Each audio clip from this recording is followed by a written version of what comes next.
G'day, and thank you for tuning into my video on 5 fast tips for your CV. The first one is you always include your availability at the top, especially if you're already employed and you're looking for work. So what you'd do, you'd have your name, contact number, your suburb or your address, driver's license and car if applicable, and you'd say availability to interview. So that could be within 2 days notice, and availability to commence work. Most important, as I said, if you're already employed, the person who's hiring might want to know, okay, can you start within a week? Or if you're already employed, you have to give a month's notice to your current employer. Second fast tip is having a summary at the top. So you'd have that section at the top, followed by a summary. You're going to tailor that for each and every single application that you send the job in for. The third thing is the experience versus qualifications argument. So if you're a fresh graduate and you don't have any formal experience, which matches to what you're applying for, you'd have at the top, you'd have about your qualifications, and then you put your experience underneath that.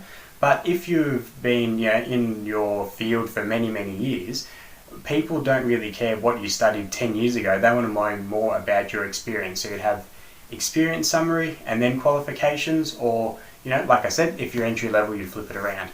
Next one is that achievements are more important than duties. So if you're having, say, many different positions, and you're putting through that, okay, I do data entry and I do some copying and stuff like that, what you could do, change it up to be what is the achievement rather than listing the duties. So instead of saying data entry, you could say data entry, typing at the speed of such and such. Or, instead of saying I manage the accounts, you say I manage the accounts for this much turnover, or I liaise with staff, or how many staff do you liaise with? So it's things about the achievements rather than just simply listing the duty, because that becomes quite mundane.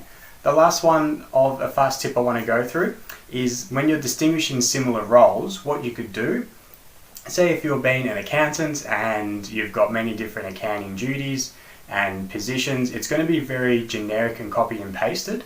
So what you can do is you can distinguish why each role is different. So yeah, you might have worked in 3 different accounting firms, so you're going to be doing the same tasks and duties. Highlight then what the difference was between each firm. So maybe one you were dealing with a lot of individuals who are high earners. The next one you might have been dealing with a lot of corporates and maybe in this industry, so that when you're applying for jobs, instead of just saying that you're an accountant and I did these different duties, instead of also, like I said, just doing the achievements, you can distinguish why each role was slightly different, because then that's why you're applying for that job in that company to tailor it accordingly.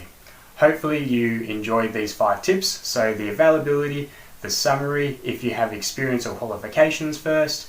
The next one was the achievements instead of the duties, and then distinguishing the roles from there. So these are tips you can have if you're just starting your career or 10 years into your career. I think it's always worthwhile going through these things and looking for each application. Thank you for watching.